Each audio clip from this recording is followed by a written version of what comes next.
Okay, good evening, and I'm going to start the recording as well. Thank you very much for joining us this evening for yet another program in the week-long Shavuaton of Beit Midrash Zichron Dov and the Bayit. Our theme for the Shabbaton is Jewish community in the age of COVID-19. The way this came about, I don't know if we've actually told people explicitly, was that the theme for the Shabbaton, when we were going to have a Shabbaton back in the day, was supposed to be Jewish community institutions, and it was going to be this coming Shabbos.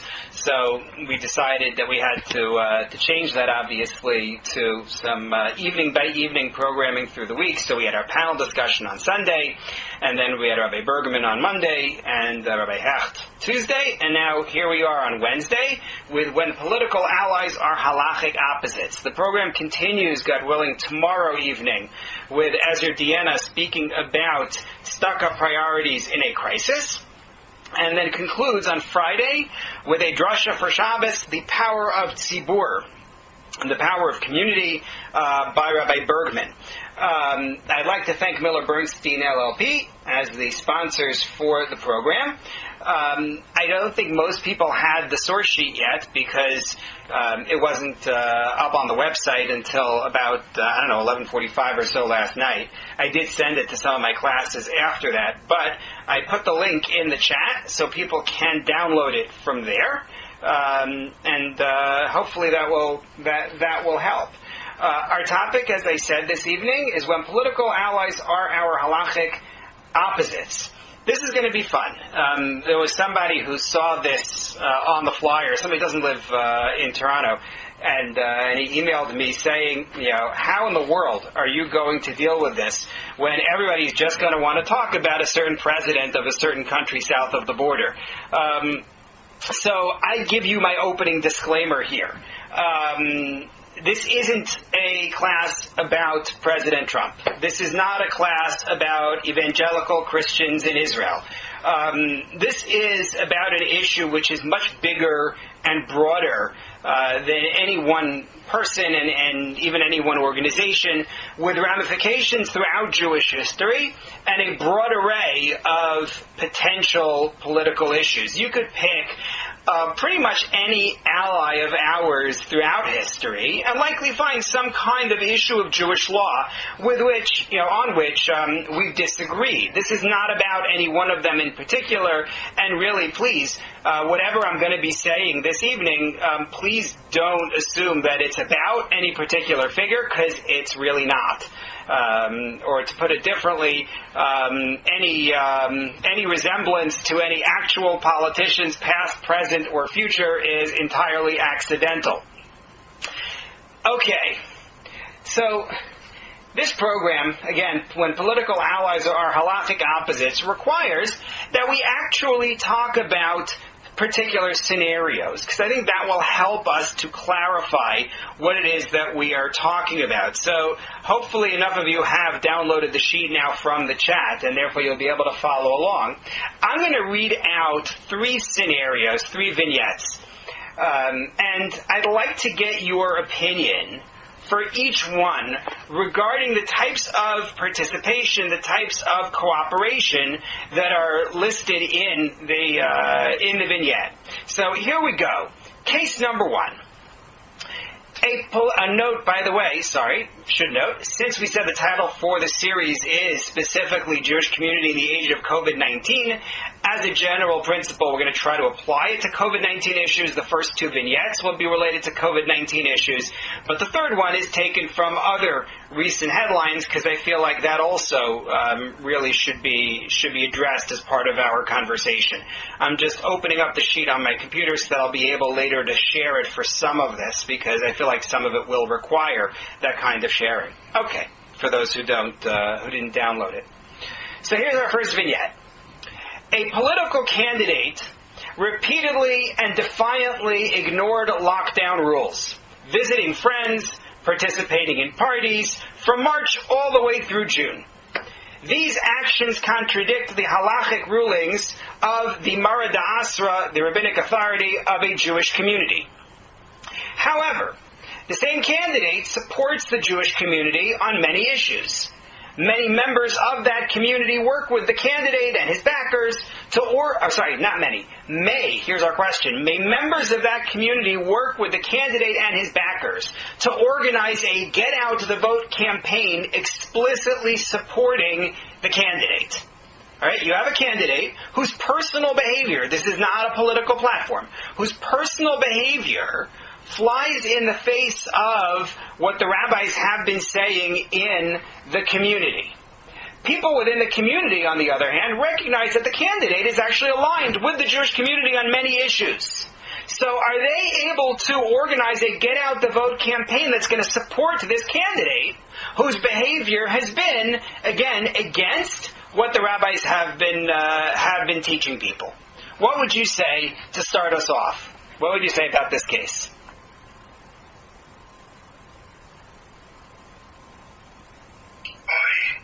Oi. Okay. Beyond the oi. I feel like that should be a title of a program or a book. Beyond the oi. You can make that. Why would that person have to be subject to the psak of the Maranatha? He's not a Jewish. I'm assuming he's not part of that community, congregation, whatever. Yeah. Let's say he's not Jewish at all. Right. Okay. So Janine says, why in the world does it matter? What he does personally, he does personally. Why should that affect our willingness and halachic ability to cooperate with such a person and even advocate for people trying to get that person elected? Anyone want to present a different point of view? Okay, it's unanimous. We have no problem. I'm going to have a problem, but we'll get there. The second vignette. The premier of a province, pick a province, any province, it doesn't make a difference. For those of us who are visiting from Allentown, you could pick a governor of a state if you like, smuggled ventilators into Canada from Iran, violating international sanctions and federal law. May a Jewish organization help the premier to craft messages aimed at building support for her government on other issues within the Jewish community. So how is this different from the previous case? Iran is a stated enemy of Israel trying to destroy it. So that's interesting. There's an alliance with Iran here, which is automatically going to have our antennae up. I have to admit, I wasn't thinking about that when I crafted the case. What else is different? Mark, you unmuted. But I can't hear you. All right, not going to be able to. Broke law. He broke the law, right? And the truth is, the first candidate has also broken the law in terms of public health, advice, which may well be a legal issue, and I think that's why we presented it. So they're both breaking the law. But what else is different here? Well, I think I think one issue we do have to consider is also that this premier is trying to save lives, which is a pretty big, important goal in life. Yes. So the argument will be that what the premier here did may be breaking the law. However, it is altruistic and with the greatest of ideals in mind. On the other hand, let's point out, the first candidate, it's a matter of personal behavior going against the rules. The second case, the premier who we're talking about here, is actually breaking the law in an official capacity. I'll also note, someone wrote in the chat, Elaine writes in the chat, different Elaine, that the first candidate is showing disrespect for the safety of individuals within the community, right? Whereas the second one is breaking a rule, and the rule maybe is not about safety. On the other hand, maybe the rule is about safety in a much larger sense. The much larger issue of sanctions on Iran, I think, may well be a safety issue. It's just not the same type of a safety issue. Okay, so that's the distinction that people are looking at drawing. I see a very different distinction to be drawn here. Look at the support side that we're talking about. What's the difference between working with a candidate and his backers to organize a Get Out the Vote campaign and helping the premier to craft messages aimed at building support for her government within the Jewish community? What's the difference there in terms of the types of support? Is there a difference? I think there is, obviously, or I wouldn't be saying that. Number two is going for a personal support. Number one is appearing to go more undirected support simply for voting. Okay, maybe. I'm going to talk more about this. I think there's more to be said. But let's take a look at the third vignette. An organization promotes law-breaking as a form of civil disobedience in response to the death of George Floyd at the hands of police. You have an organization that says you should not only go out and demonstrate, but you should damage property, you should, fill in the blank, break the law. However, they are also outspoken supporters of funding for religious schools. I don't know how common this is, that you have an organization like this. Nonetheless, that's the case that we're looking at. May a Jewish saw this happen. Sorry? You just saw this happen. A religious organization, a frum organization, castigated the government on one day, and the next day came out all sweetness and light to the same location. I won't name the organization. Okay. I'm not familiar, although I can think of organizations that do that.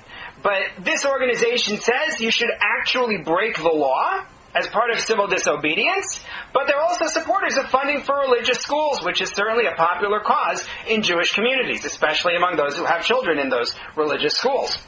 So may a Jewish organization partner with them in pursuing litigation supporting funding for religious schools if they also issue a public statement condemning law-breaking. In other words, is it okay to say, I'm going to join with them, I'm going to lobby alongside them, as long as I also make clear that I don't approve of breaking the law. I don't approve of the other pieces of their platform. That's the question that we're looking at with this vignette. So we have three different vignettes.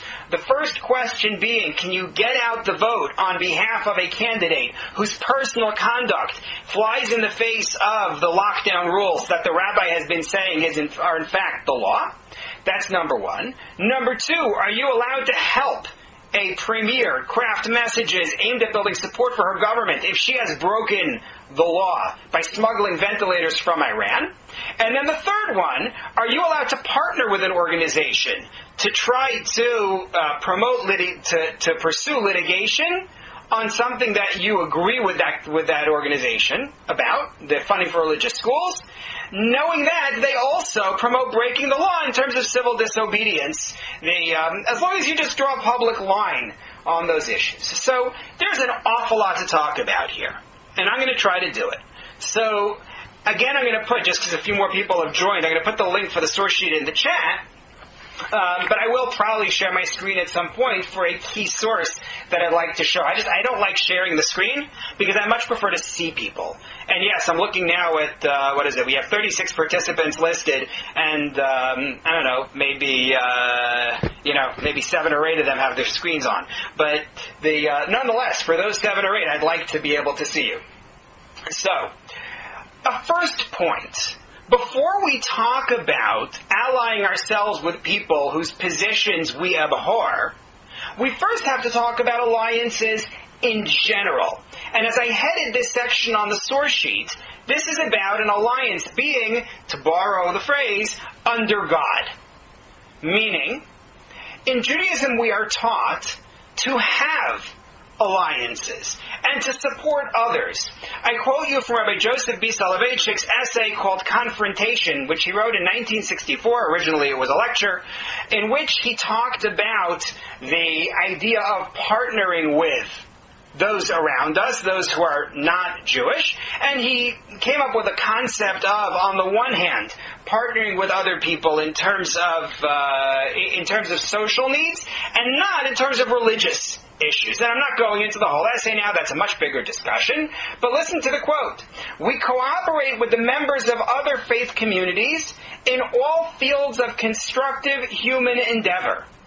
But simultaneously with our integration into the general social framework, we engage in a movement of recoil and retrace our steps. In a word, we belong to the human society, and at the same time, we feel as strangers and outsiders. The Jew is always part of society and not part of society. We have alliances, and yet we don't feel entirely at home in those alliances. Certainly to the extent of religious cooperation, we don't feel at home in those alliances. We are allies of the world for human needs. We try to alleviate poverty. We look to help the public welfare. Those are all certainly true. However, on religious issues, we're not partnering with others. That was Rabbi Soloveitchik's point. From that alone, I would have said, go out and ally yourself with people. Look for allies. Look to partner with others, as long as it's on social issues.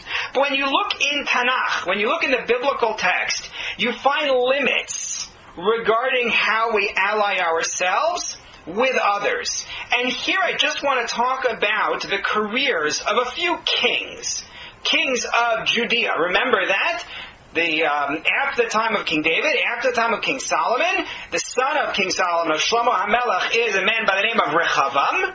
Rechavam is not a brilliant king, and during his day, the northern kingdom splits off from the southern kingdom. The northern kingdom of Yisrael breaks away, and the southern kingdom of Judea, of Yehuda, is now separate. So I want to talk about some kings of Yehuda, of that southern kingdom. The first one I want to talk about is Asa. He is the grandson of Rechavam. And if you're looking at the source sheet, you can see I gave you references to where you can find his story in Divrei Hayamim, Bet Chronicles 2, in chapters 14, 15, and 16. He is wonderful. Asa is amazing. He is like the king you want, as a general principle. He destroys idolatry. He builds up the study of Torah, the observance of Torah. He builds up the cities of Israel. He is attacked by enemies, outside enemies. He calls out to God, and God saves him from those enemies. He is then told to engage in a campaign against Avodah Zarah, against idolatry. He creates a brand new covenant for the people in the service of God. He donates to the Beis HaMikdash, to the temple. Again, he's wonderful. Year 36 of his reign, he is attacked by the northern kingdom of Yisrael. Civil war, Jews against Jews. Yes, this has happened before. Yes, it would happen even after this. There you go. The northern kingdom attacks the southern kingdom. What does he do? He says, I need help. I can't fight the northern kingdom myself. We're not big enough. What I'm going to do is I'm going to hire another nation. There's a nation called Aram. They are in what is today Syria. And he says, I'm going to hire them to fight the northern kingdom. And he uses sanctified property to do it, to pay them. It's a bribe for them to come in and fight the northern kingdom for him. And at that point he is visited by a prophet by the name of Hanani, who says that was wrong. Asa grows ill and he dies. And he refuses to call on God. He says, I'm not interested in appealing to God. It's a turnoff. But the key point that I bring here is he is criticized for creating that alliance with Aram. Now, you might say that what was wrong there was not the alliance per se, right? What was wrong was using sanctified property in order to bribe them. What was wrong, perhaps, was seeking an alliance with, of all people, Aram, this foreign nation. Maybe you shouldn't be looking for an alliance from Aram. But then I take you to our next king, Asa's son, Yehoshaphat, or Jehoshaphat, as they like to say. And his story, again, involves a very righteous king who gets in trouble over alliances. But his alliances don't involve paying people off with temple property. His alliances don't involve foreigners. His alliance actually involves the northern kingdom. You see, what you had was a bit of a triangle in which you had the northern kingdom, Aram in Syria, and the southern kingdom. And at any given time, it's 2 against 1.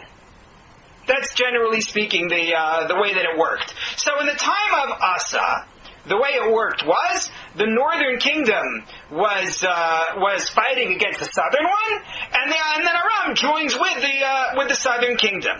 Now what you're going to see instead is Aram is attacking the southern kingdom, and so the king of the southern kingdom, Yehoshaphat, is going to call on the north to help him. So here's his story. And it plays out across 4 chapters in Divrei Hayam and Chronicles. I'm going to do it in brief.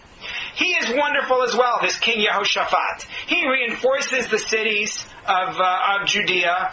God is with him like he was with King David. He eliminates idolatry. He sets up teachers of Torah in Judea. He is really, really wonderful. He's like one of the best. He's also very wealthy. And he marries the sister of King Achav of the north. He gets himself involved with political marriages. Both himself and his son marry into the royal family of the northern kingdom. Well, Achav is not a great guy. We know about Achav from elsewhere in Tanakh. Achav says, you know what I'd like you to do? King of the southern kingdom, Yehoshaphat. Sorry, Mark, you unmuted. You were going to say? Okay. If people do have things to say, you should just say. Like, don't wait for me. Janine, you were going to say something? I was waiting, but... Oh, don't wait. Is it not different when you live in an age when there's a Kohen Gadol and Navi that you could ask their counsel? We don't have that today. You bet. I'm coming to that. I'm sorry. Yeah, no, don't apologize. You're right. You are anticipating a major point. So I thank you for raising it. I'm going to get to it shortly because you're right. It has to be addressed. So, just to hear this story, though, King Achav persuades Yehoshaphat to go to war with him, with the northern kingdom, against Aram. Yehoshaphat says, you know what, I want a prophet to tell me this is the right thing to do. But the north worships the Canaanite god, the Baal. So he can't get anything from a prophet until finally they get a prophet, and the prophet says, yeah, Achav's going to get killed in this war. And sure enough, that's actually what happens in the war. He is then rebuked. Yehoshaphat is then rebuked by a prophet for partnering with and indeed marrying into the family of wicked Achav. But he says, Yehoshaphat says, I'm going to do right. He sets up judges. He leads the Jews to God. He gets attacked by 2 nations, Moab and Ammon. He beseeches God for help. God says, I'm going to help you, but don't look for any alliances. Don't do anything. You just sit tight. And Yehoshaphat sits tight. He doesn't do anything. And sure enough, the war is won on his behalf. He's good. He says, I'm not looking for alliances. However, right after that, he joins forces, this time on an economic mission, with the king of the northern kingdom, Achav's son, and a prophet criticizes him, and the boats are destroyed that they wanted to use to go out and make money. The bottom line out of this is Yehoshaphat engages in an alliance with the wicked northern kingdom, not once, but twice, and gets criticized for it. So much so, take a look on your sheet at source number 4. And for those who did not get the sheet in the chat, you are in luck. I put the link in the chat again, but I'm going to share my screen so that you'll be able to watch it with me for anyone who can't download it. So I'm scrolling down on the source sheet to source number 4 from the Midrash. Midrash Avos to Rabbi Nassan. Avos to Rabbi Nassan is an expanded version of what we find in Pirkei Avot. It has much more to it. In the interest of time, I'm just going to read out my English translation, but you can see the authentic original Hebrew there as well. This lesson says the following: do not join with the wicked. This teaches one should not join with a bad person or a wicked person, for so we found with Yehoshaphat. He joined with Achav, that king from the north, ascended with him to Ramoth Gilead to war, and divine anger burst out against him. And then they quote the verse from Divrei Hayam, from Chronicles, would you aid the wicked? Would you love those who hate God? And because of this, divine wrath is against you. That was his first alliance. Again, he joined Achaziah. They made boats in Etzion Gaber. That was when they made boats in order to go to war. Hashem smashed his creations, and it quotes the verse again from Divrei Hayam from Chronicles, when you joined with Achaziah, God smashed your creations, and the boats were broken. So that he gets in trouble for joining with those who are wicked in God's eyes. this is considered to be a mistake. And I talked more about King Yehoshaphat back at the end of December when we had our day-long program, Tanakh, Book of Failure. And if you look at source number 5, you'll see the link to the class I gave about Yehoshaphat and what his agenda was, why it was that he was doing it. But my point here is that king after king is in fact rebuked for exactly this. King after king is rebuked for creating these alliances. After that, it will be King Achaz who is rebuked by Yeshaya, by Isaiah. I gave you in source number 6 a verse with the rebuke, but I'm going to skip it for now in the interests of time. And then King Chizkiyahu is criticized as well. Those who are in the Tuesday afternoon Yeshaya class, we've been learning exactly that story about the rebuke of King Chizkiyahu when he is rebuked for hosting this delegation that comes to visit him in his home and giving them food and so on. We are taught here that alliances can be bad. As a matter of fact, I'll show you a very, very interesting quote. I'm going to share the screen again. That worked out all right the last time, so I think I'm going to do it again. Going back 4 years ago to the last electoral cycle in the United States, Yeshiva University publishes these to-go publications for the holidays. So they asked me to write an article for Rosh Hashanah time. They were doing a focus on voting. And my task was to write about the mitzvah of voting.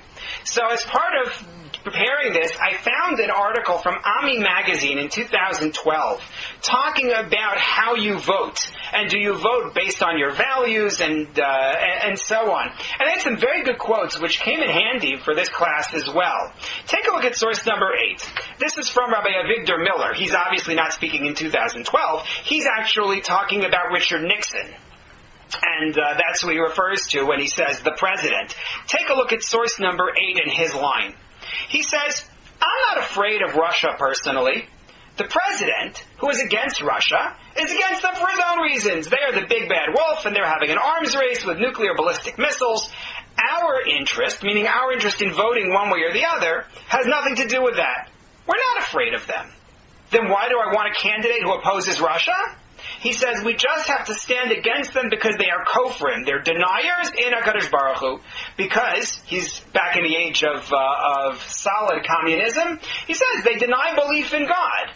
That's why I want to have a candidate who opposes them. My opposition, he says, to Russia, the fact that I want a candidate who is anti-Russia, is for religious reasons. It's not because I think we're going to elect a president who's going to help our cause against them. When God wants the Russians to come down, then the Russians will come down. They're not going to be a threat to us. In other words, he is not looking at voting for somebody as a matter of looking for allies for our pragmatic purposes. He's very much in line with what we just saw with King Asa, with King Yehoshaphat, with King Achaz, with King Uzziah, with basically all the kings, that we're saying don't look for alliances. However, that doesn't prohibit alliances altogether. And here I come back to what Janine was saying. The fact of the matter is that in Tanakh, it's very easy to decide when to ally yourself with somebody or not, because you have Nevi'im, you have prophets. They can give you advice. For us, we make do with what we have. It's a lot harder to decide when it is appropriate and when it's not. And we have millennia of precedent for seeking allies. Go back to Roman times, Rabbi Yehuda HaNasi, right, the political and scholarly leader of the Jews in the beginning of the 3rd century Common Era, forms a close relationship with Antoninus, the head of the Roman Empire. Right? Move forward in history, talk about the 17th century, Rabbi Yechezkel Landau, the Noda B'Yehuda. He offers great praise for Empress Maria Theresa, who was not a fan of the Jews in any way, shape, or form, but he's looking for support. Or go back into Tanakh. King David, at one point, is on the run from King Saul, and he goes over to the Philistines, to King Achish, among the Plishtim. Shlomo HaMelech, King Solomon, hosts with the Queen of Sheba, and most commentators do not criticize him for that. So the fact of the matter is, you can't say all alliances are bad. It's clearly much more nuanced than that. But one principle that I think the text clearly wants us to keep in mind is that it's all from God. Meaning, whatever alliance you have, you say, my true help comes from God. But let's say you've gotten past that. Okay? Let's say you recognize, you acknowledge, my help is from God. Whoever I ally myself with, that's not the be-all and end-all. I've moved past stage one. All right. Once I've decided that it's okay to have an alliance from that standpoint, what are the issues involved in choosing our allies? What exactly is the concern in creating an alliance with somebody whose policies or actions are against Jewish law? And again, we're talking about a non-Jewish ally. They're not bound by Jewish law. But what's wrong? What could be wrong with allying ourselves with somebody who doesn't actually follow Jewish law? What would you say? What could be wrong? I guess a form of Maris Ayin. So Rafal says, Maris Ayin, the issue of appearances. You look like you are supporting them. That's one possibility. Janine, you were going to say? Same thing. Same thing. Okay, so that's one concern. What else? You know there's a problem because we read the source. Right? We read source number 5. It said, don't join with a wicked person. What's the concern about joining with a wicked person? What is it that is problematic here? Is it really just people will think that I support their policies? Maybe. What else could it be? By association, people will think that you believe in the same things as the wicked person. Mm-hmm. And I think that's going to be what's going to be perceived in the general public. Right. And that is for sure a problem. This issue of appearances is certainly a very strong concern. And I'm going to play it out two ways. One way that it could be a problem is that it's going to convey to the community that you think their actions are all right. You think what they're doing is okay. That's number one. And then number two, for those who know full well that that person's actions are wrong, then you create Chilul Hashem. You desecrate God's name by allying yourselves with them. Right? People are going to say, look at those Jews. Take a look at source number 13, Rabbi Meyer Schwab, speaking in the 1990s from that same Ami magazine article. And it's probably wise at this stage for me to, again, call to mind the disclaimer I gave in the beginning. Nothing I say is about any particular politician. So take a look at source number 13 and what Rabbi Meyer Schwab said. He said in the 90s, if it would come out that the frum Jews voted for and put into office someone whose behavior was despicable by all standards of humanity, that decent people everywhere consider abominable, if it became known that the frum Jews of Borough Park or Muncie or New York voted for him, it would be a Chilul Hashem, and Chilul Hashem trumps everything. His words. The comment... Sorry, I can't stop laughing either because I see you laughing. He said it. I'm just reading the news. But the point that he's making is that there are really two concerns here, right? You have, on the one hand, the concern that it's going to lead people to think you're endorsing that behavior, and then on the other hand, it's going to lead people to think, if they know the behavior is wrong, that you are actually a fan of it, and that's Chilul Hashem. So I get a note in the chat naming a particular candidate or a particular politician, even though I said specifically we are not talking about any particular politicians. So I'm just going to pretend that note isn't there. But this is one concern, or really two concerns, I suppose. Appearances, as well as desecrating God's name. What else might be a concern beyond these two factors? There's more. Could they influence you? Yeah, they could influence you. Thank you, Miriam. If you take a look at source number 9 on the sheet, you can see that this point is made by Rabbi Ovadia Bar Tanura. The Rambam, Maimonides, also said it on the Mishnah of Al Titchaber LaRasha, that you're not supposed to join with the wicked. But the Bar Tanura said it a little bit more at length, and I liked his statement. Take a look at source number 9 that I've just shared with you. I just have to scroll up on the share. He says, on that line in the Mishnah that says, don't join with a wicked person, he says, to what may this be compared, joining such a person? To one who enters a tanner's house. Even though he takes nothing, still he absorbs the foul scent and takes it out with him. The idea is you learn from his deeds. I realize now that I should have brought more of his quote where he makes it clear he's talking about learning from the person. He's not just talking about guilt by association. I should have brought a more full version of his quote. But that's his statement, is that it's about learning from this person. You can become like them. And that's a concern. One more factor that I'll mention. Take a look at source number 10 once we're sharing the screen. Rabbi Shimon ben Tzemach Duran, the Tashbates, they added another point. He says when Pirkei Avot says don't join with the wicked, this includes all joining, commercial and social. For joining with him strengthens his hand to add to his sins. The wicked person says, what do I lose with my bad deeds? Everyone loves me and joins me. Right? In other words, you're encouraging him. If there's no penalty for his bad behavior, then he says, I guess I can get away with it because they're all on my side. That's another fear that you have to have in this regard. That's what you're seeing there in Rabbi Duran. Source number 11 from the Rambam, from Maimonides, is related to the point about conveying your approval. He notes that if you buy stolen goods off of a thief, then you're causing the thief to stumble, meaning you're conveying a message to the thief that this theft is actually okay. So that's another factor that has to be included. But what we're seeing here then, I want to try to put it into a framework, is that after we talk about the need that your alliances should be alliances which do not take you away from loyalty to God, but if anything reinforce a sense of loyalty to God. Once we've said that, I want to make sure to add the next step here, which is you have 4 different dimensions. I'm going to use the Hebrew phrases for it. Bein adam la'atzmo, bein adam la'chavero, bein adam la'tzibur, and bein adam la'makom. Meaning, between you and yourself.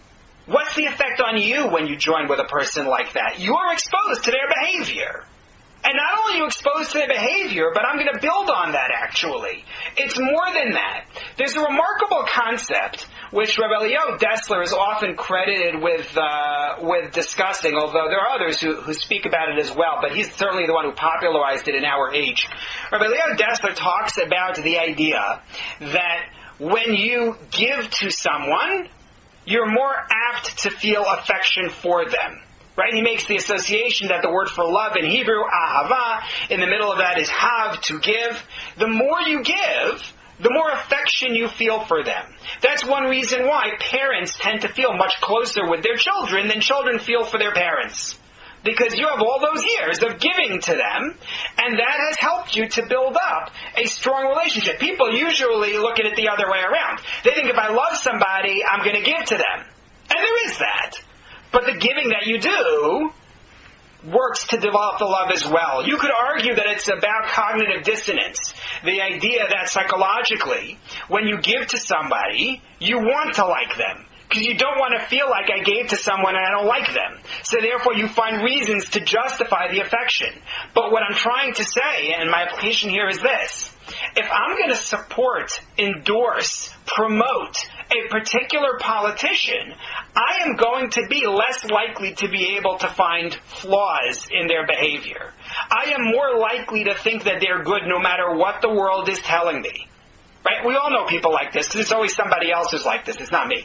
They've decided that they're supporting so-and-so, and no matter what article you show them, no matter what thing that person says, no way. They're actually, they're the best. They were misquoted. They were whatever it is. And it doesn't matter, right, left, this happens everywhere. So number 1 is the impact on me. Number 2 is the impact on the person I am supporting, this politician. Because I failed to correct them, and that can lead them to continue what they're doing. Remember, I have a mitzvah in the Torah of tochacha, of instructing people if they're engaged in improper behavior. I'm supposed to try to find a way to educate them. Here, just the opposite. I'm reinforcing them. Rabbinically, there's an obligation not just to educate them, but to actually try to keep them from sinning. Afrushe me isura. I'm not doing that at this point. So that's a second concern. Is my impact on this particular person I'm supporting? The number 3 is the impact. Sorry. Yeah, Jean. Do we not say it's a non-Jew? Do we have an obligation to give tochacha to someone who's not Jewish? That's an excellent question. So the mitzvah of tochacha, the mitzvah of educating others, is specifically to other Jews. However, the mitzvah of lifnei iver, not causing people to stumble, applies to non-Jews as well. Now, not necessarily for all of their mitzvot, it's unclear, there's a debate which of their mitzvot it applies to, but at least for some of them.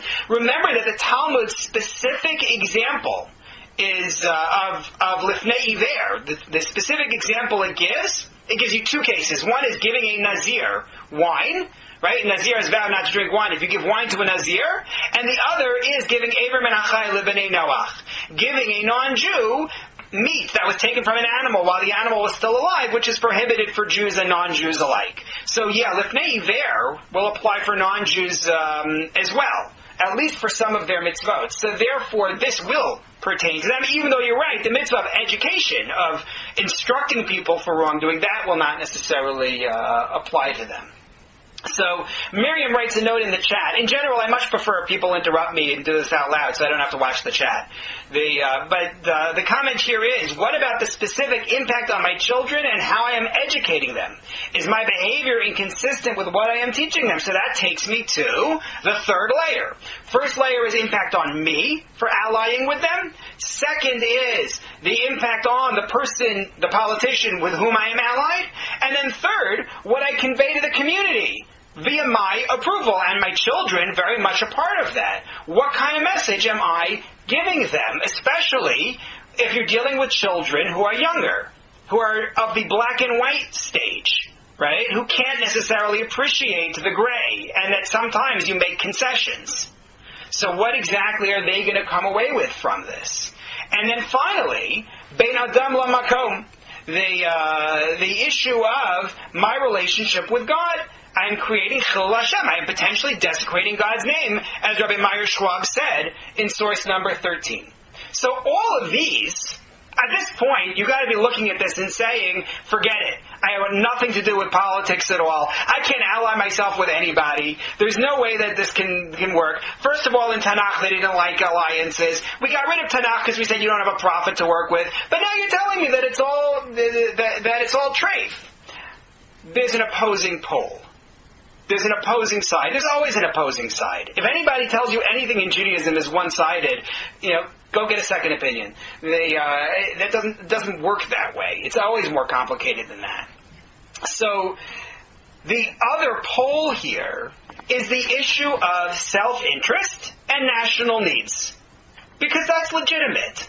I'm going to go back to sharing the screen, although again, I put in the chat the link so that people can download the source sheet. But take a look at source number, scroll down too far, source number 14. Passage out of the Talmud. One may flatter the wicked in this world. You're allowed to flatter wicked people in this world. Even though we talk about flattery as a terrible thing to do, the Talmud says, yeah, it's okay. And they base it on, first of all, a verse in Yeshaya in Isaiah, which says in the future, the repellent person will not be called generous. The stingy person will not be called giving. There will be a time when everyone's going to be honest. But in this world, apparently not.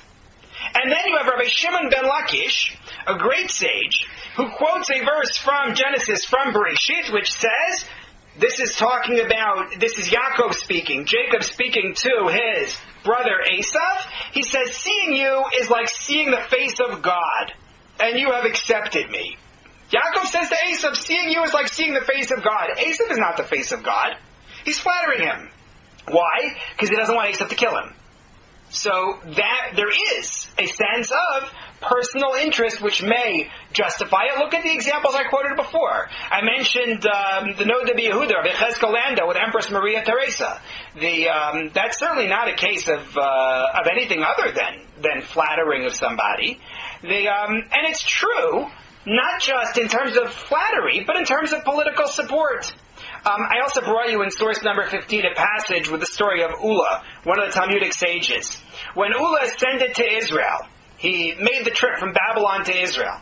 He was accompanied by two people from the city of Mechoza. They were not Jewish. One killed the other. So there were three people on this trip, now there were two. One of them killed the other, and then said to Ulla, "Did I do well?" And Ulla replied, "Yes," and opened his throat to kill him faster. Right? Because Ulla is not actually endorsing murder, but Ulla is motivated by the desire not to become the next victim. So afterwards, Ulla arrives in Israel, and he says to Rabbi Yochanan, "God forbid, did I straighten the hand of a sinner? Was I wrong for doing that?" And he says, "Of course not." He says, "You saved your life." There are personal needs which will indeed override.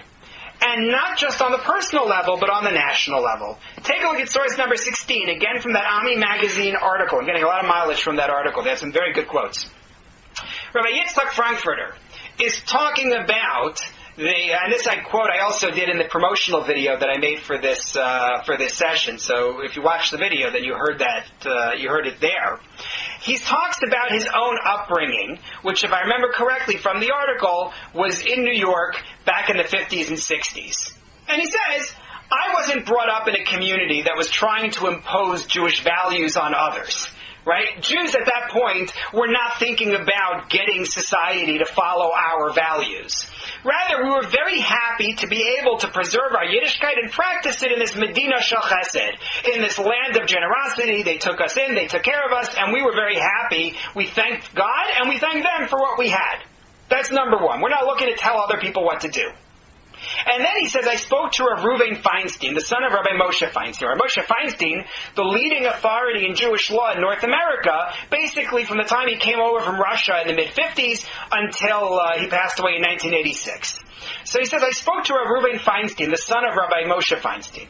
He told me that Rav Moshe did not believe that family values would outweigh a politician's support for yeshivos. If a politician is willing to fund the yeshiva, that's good enough. I don't care who he is as a person. He's willing to support the yeshiva. That's already good enough. Self-interest may well work as a justification." Why is that?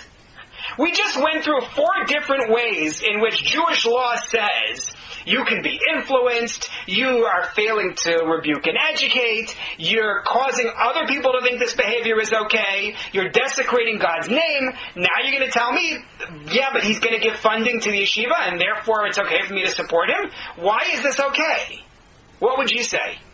What is Rav Moshe thinking? Yeah. Is there a concept of the lesser of two evils? A concept of the lesser of two evils. Indeed, there is. And that may well be what's operating here. If you take a look on your sheet, Miriam notes the lesser of two evils. I'm going to go back to the screen share, because it's also the lesser of two evils, because at least people will be able to see what we're doing. Even if I don't necessarily like sharing the screen, it's appropriate. So take a look at source number 17 from the Talmud in Kiddushin. Actually, you know what? Let me go to 18. The Talmud passage in 17 is interesting, but I'm looking at the clock and I just realized it's 8:52. So I'm going to skip 17. 18 is much more succinct and it says the same point. Rav Moshe Isserles, writing in the Shulchan Aruch in the Code of Jewish Law, he's quoting the Mari Weil before him, says, "Where there is concern for danger, one need not spend money for the purpose of rebuke." What he means by that is, if rebuking someone is going to cost me my job, then I don't have to do it. So if I, let's say, am an accountant, and I work for somebody who is a major client of mine, and I think his personal behavior is repugnant, but I know that if I lose the account, I'm not going to be able to buy food for Shabbos. So he says, you don't have to be the one to instruct him in proper behavior. You can let it go. The lesser of two evils, that's one way to approach it. There's a second approach to say, the reason why you're not obligated to do this is because honestly it's not going to work. Meaning, you're not talking about people who are beholden to you. You're not talking about people who necessarily take your advice. If you know it isn't going to work, and I brought it for you in source number 19, but I'm saying it outside of the text, Tosfos on the Gemara in Shabbos. The Talmud there that Tosfos is commenting on talks about the liability. It's a long story. There's a passage in Tanakh. There's a story that it's talking about, but basically the Jews who were righteous were held liable for not having instructed others. But Tosfot says, if you actually know that they're not going to accept what you say, then you don't say anything. Let them sin accidentally rather than intentionally. That's Tosfos' position. And that's a second reason why it's justified. And then I think there's a third reason it's justified. And that is that everybody knows the game. Meaning, a mature democratic philosophy, democratic small d, knows that political bedfellows are not 100% in lockstep. We live in a pragmatic society. That's the way government works. Right? In the same way that if a judge assigns an award to a particular litigant, it doesn't mean he thinks the litigant's a great guy. He thinks the litigant won the case. If a doctor heals a particular patient, it's not because he loves the patient, it's because that's what I do. So too here in politics, I am allying myself with somebody, not because I love everything about them, but on this point we're on the same page. And the way democracy works is that the majority wins. I'd like to be the majority, so therefore I'm going to hold my nose and make a coalition with you. That's the way that it's going to have to work. No one actually believes that I'm on their side and I approve their behavior. And I think that's the third justification. So again, what we're saying now, and we're getting to the home stretch here, what we're saying at this point is that yes, I have concerns. The impact on me of such an alliance, the impact of not rebuking and not educating this person on that candidate, that politician, the impact on the community when I convey approval, it's going to cause people to think it's okay, and Chilul Hashem, desecration of God's name. But I have these three other points, which is, maybe that's the lesser of two evils, because for me to suffer without it, lose the yeshivos, for example, would be problematic. Number two, who says they would listen to me if I said anything? And number three, people don't really take a political alliance as an endorsement. Mark, I'll take your comments. You raised your hand there? Yeah. Israel, politics in Israel, the coalitions would fall apart unless you had horse trading. And we have so-called religious parties, and on a daily basis they're holding their noses by doing deals with other parties that are de facto not religious parties. Absolutely correct. Absolutely correct. I think that's a perfect example. So, although I should note that there is literature on exactly this question, is that violating the principle of not joining with the wicked if you indeed enter such a coalition? So I want to go back to our vignettes. Miriam, you were going to say? Well, I was... It's okay, go ahead. Okay. So I want to go back to our vignettes from the beginning. Okay? And I'll show you what I had in mind when I structured them. Because it's funny, people gave me all sorts of insights into the vignettes that I did not have when I wrote them. Which is great.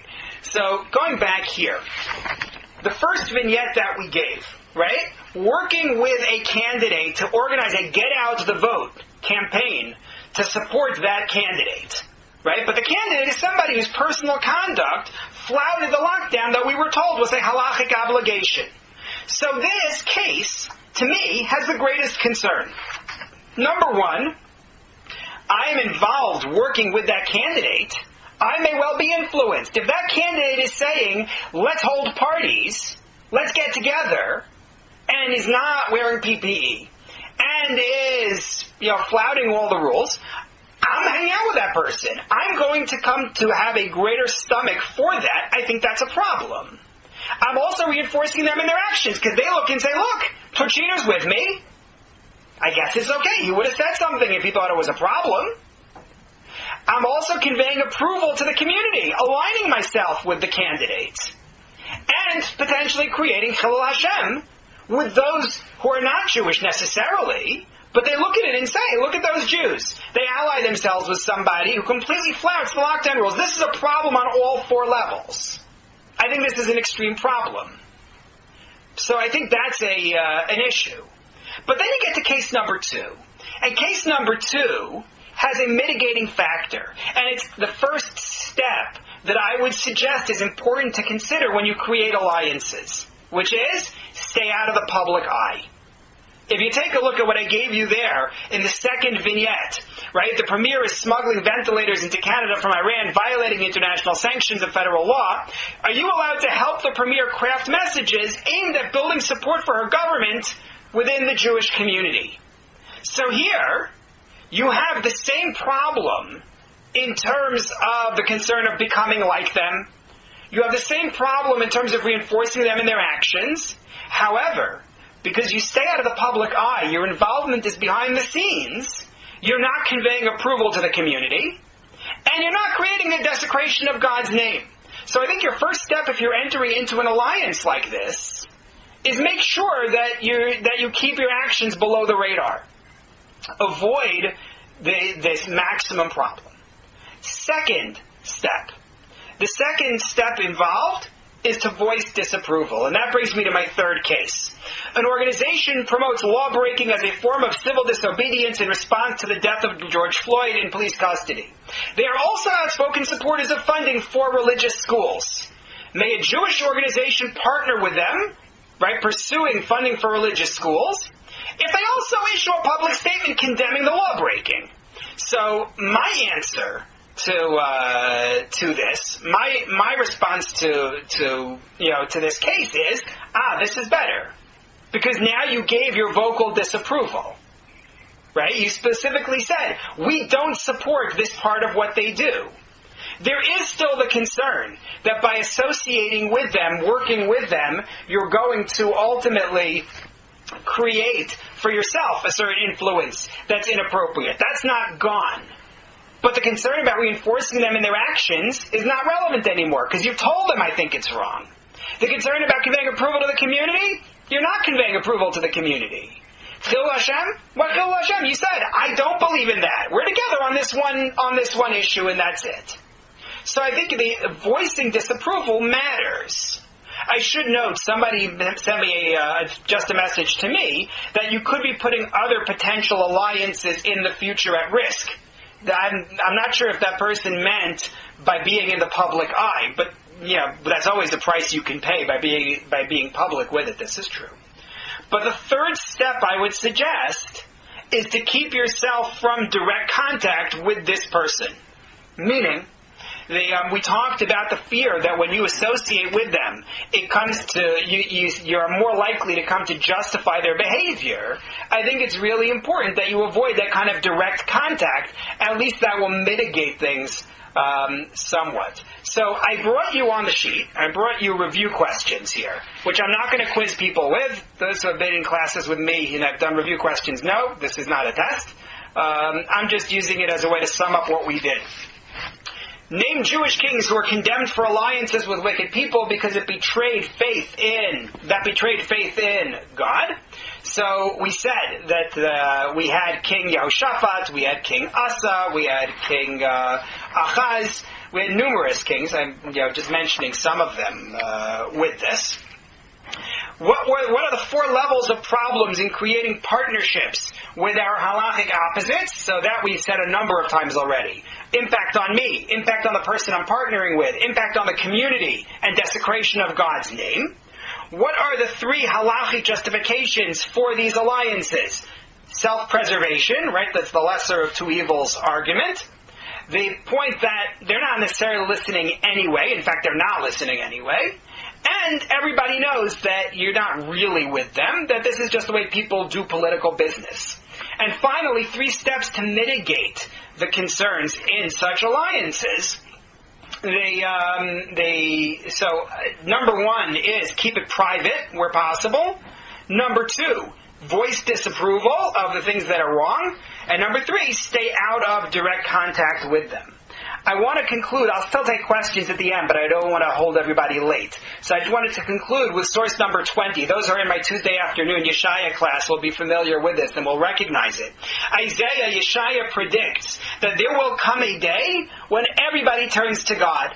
And he talks about a pentapolis, 5 cities in the land of Egypt, speaking the language of Canaan and swearing by God. There will be an altar of God in the land of Egypt, a monument for God at her border, and he goes on to describe an alliance between 3 nations that were very, very different in the time of Yeshaya, the time of Isaiah. There will be a road from Egypt to Assyria. Assyria will come to Egypt, Egypt to Assyria, Egypt will serve with Assyria. Israel will be a triad with Egypt and Assyria blessing in the midst of the land as God has blessed it, saying, "Blessed is my nation Egypt, the work of my hand Assyria, my portion Israel." In other words, our goal is a day when these alliances actually are appropriate, when this is something that we're able to engage in, and it becomes a positive thing as all human beings are joined together, recognizing God and ultimately working for the better of all.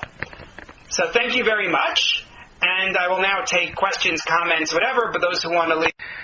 After the session was over, somebody asked an important question, and it was one that I was thinking about while I was speaking, but didn't spell it out. The first of the 3 steps that I suggested for mitigating the problem of such alliances was to keep your efforts out of the public eye, lest you be taken as justification for what the candidate is doing, or lest to create a desecration of God's name. So someone pointed out, that these things do become public, and people may find out, and at that point, it looks even worse. And that's true, and I'm not sure I have a way to mitigate that. I do think that in the event that it becomes public, your answer has to be to explain to people what you were doing and why you were doing it. In other words, you'd have to say, yes, it's true, I partnered with them. I did not want to do it publicly because I reject their approach to X. You'd have to be, forthright and straightforward. You have to be ready for that. But it's true, that is a major concern, and maybe even enough of a concern to say, don't go that route. Instead of going with the private approach in the first place, just go to step 2, which is voice disapproval. Voice disapproval and ally with them on other things, and that may be a more sensible approach.